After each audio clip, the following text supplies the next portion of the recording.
Hello, and welcome back to Loli Let's Plays. It's August 8th, 2024. Oops. So, we're gonna go into the skin list, and we're just gonna... What do we want? Grim? Sure. We're gonna be Grim. Infinite Notch is on, Fury off, Compass always on, but I don't get maps anyway, so it doesn't matter. I have,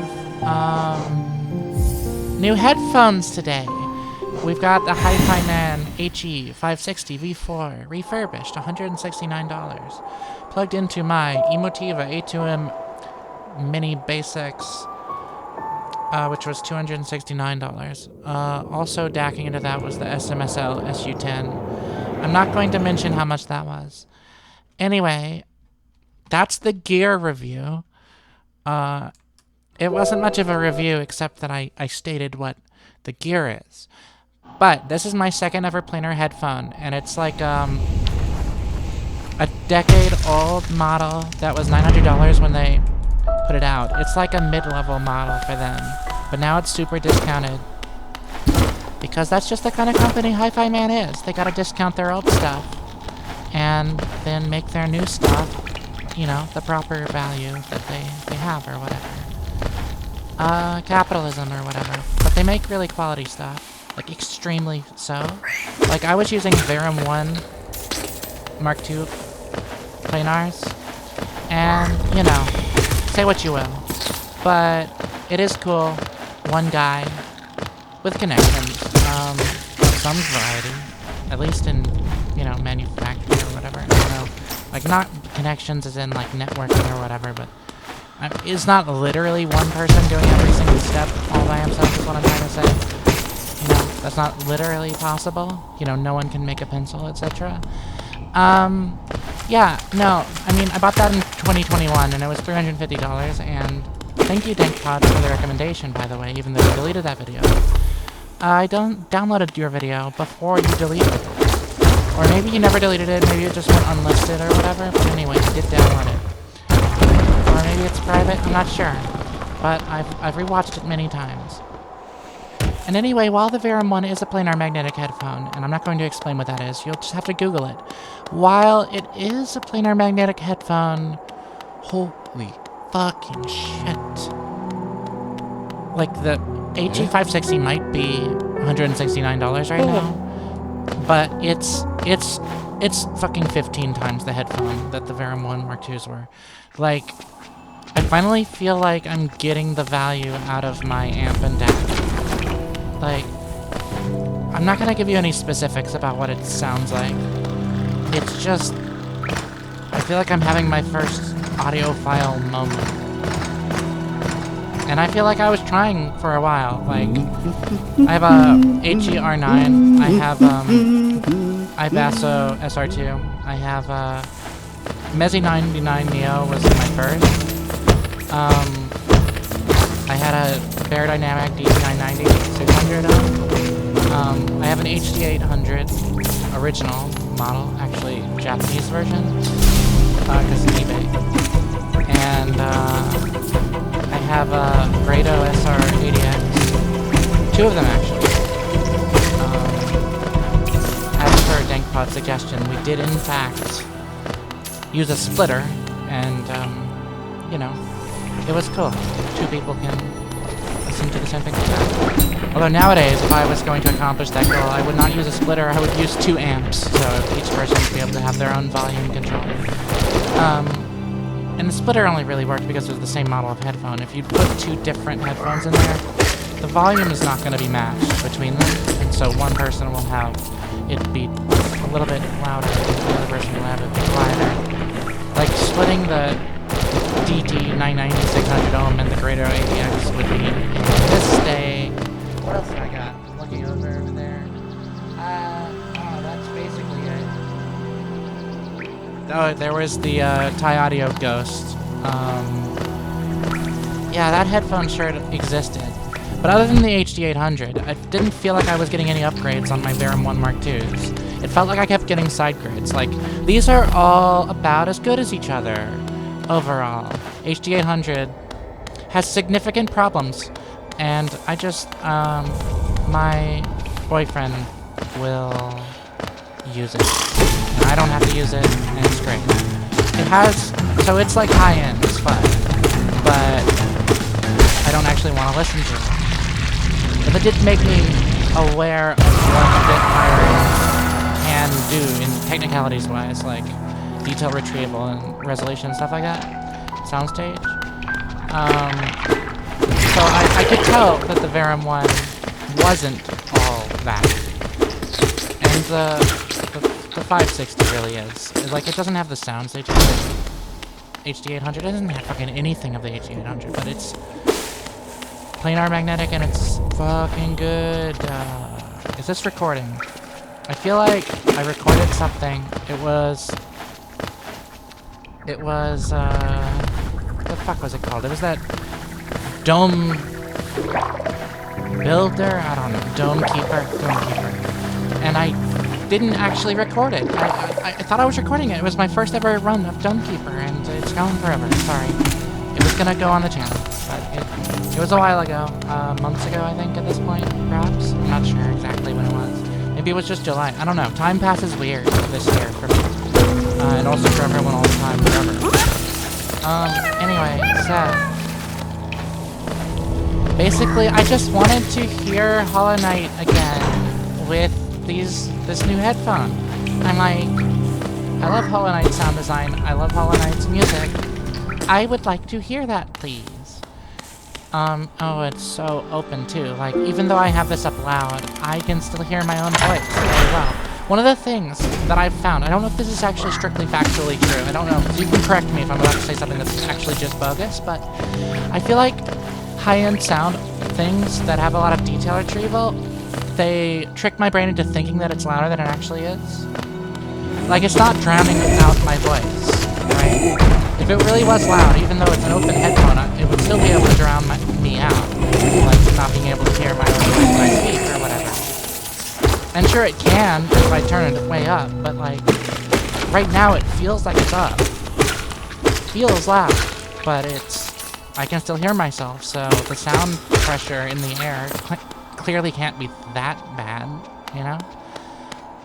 Anyway, correct me if I'm bogus or whatever, and probably you're bogus, so I don't believe you anyway. Sorry, we're on the internet.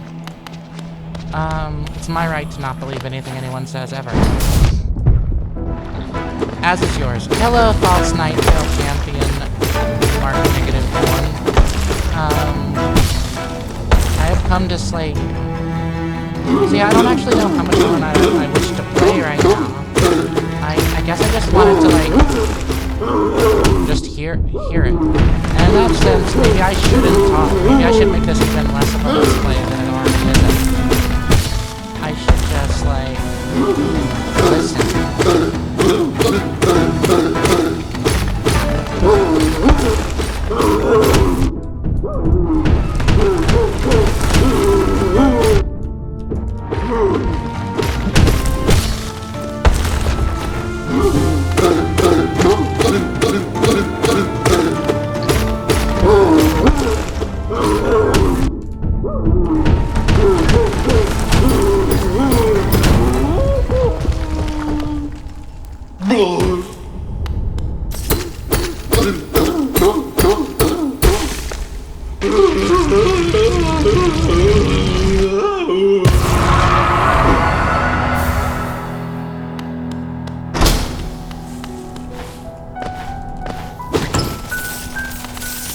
I'm going to see my Oomchi in like 2 weeks, so maybe I'll finally stop being such a virgin.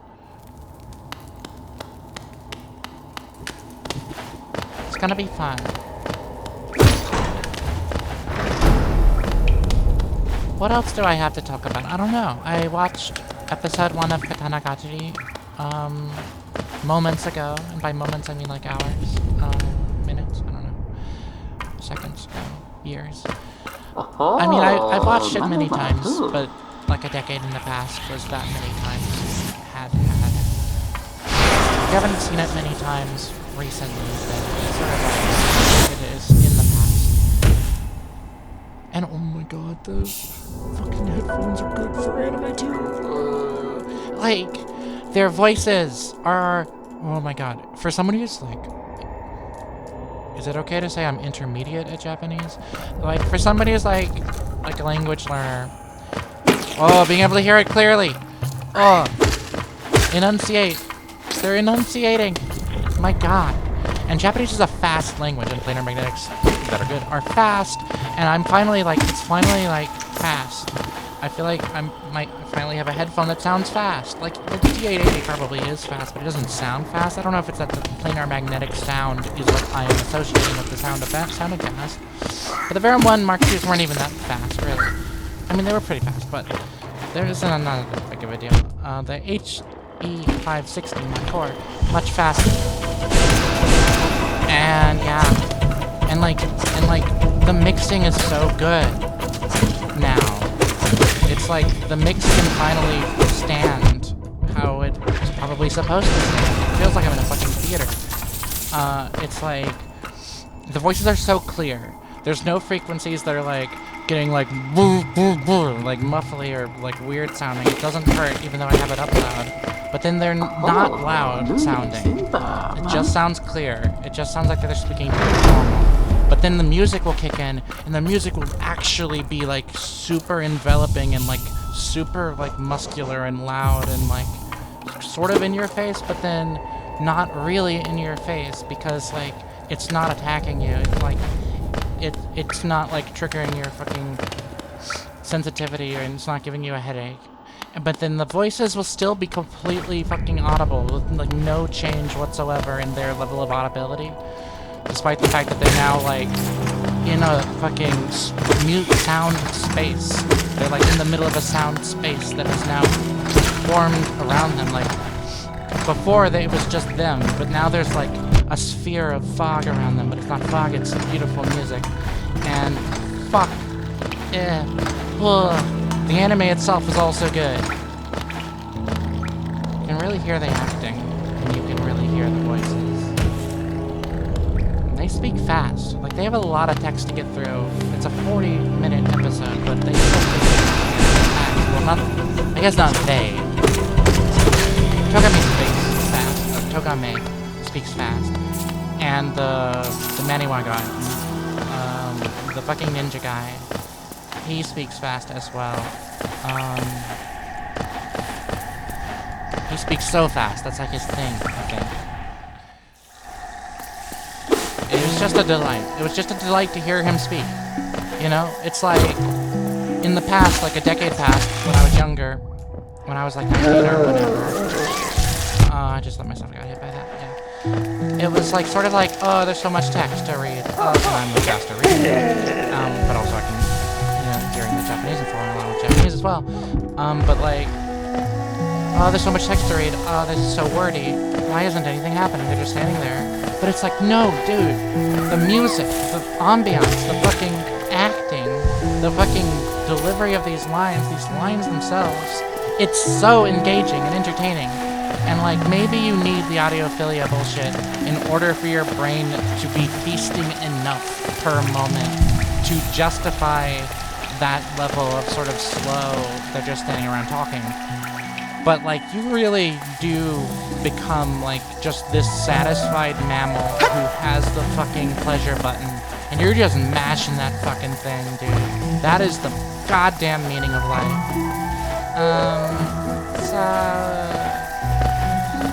Yeah. Basically, all I'm saying is that we're having a good time with, headphones. You could say I'm in the honeymoon period. Would I recommend you buy the headphone? No, sir.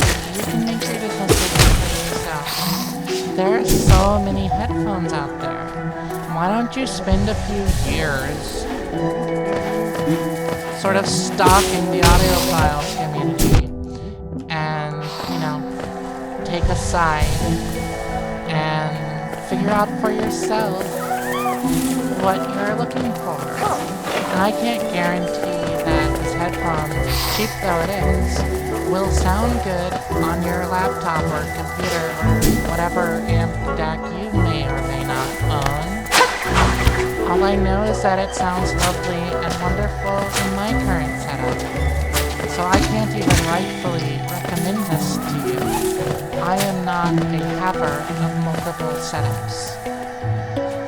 I just know what mine sounds like. I have not even listened to it on my little tiny DAC yet. My music player. My PBR2. I haven't even listened to it on that yet. I haven't even stuck it into my computer's audio jack to see how shit it would sound, or if it would actually hold up a little bit.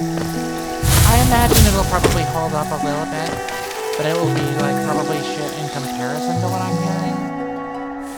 I don't know if it would become so bad that I would have to not recommend it on that, though. So, well, hypothetically I recommend it. Yeah, so... I don't know, watch some reviews, watch Wave Theory.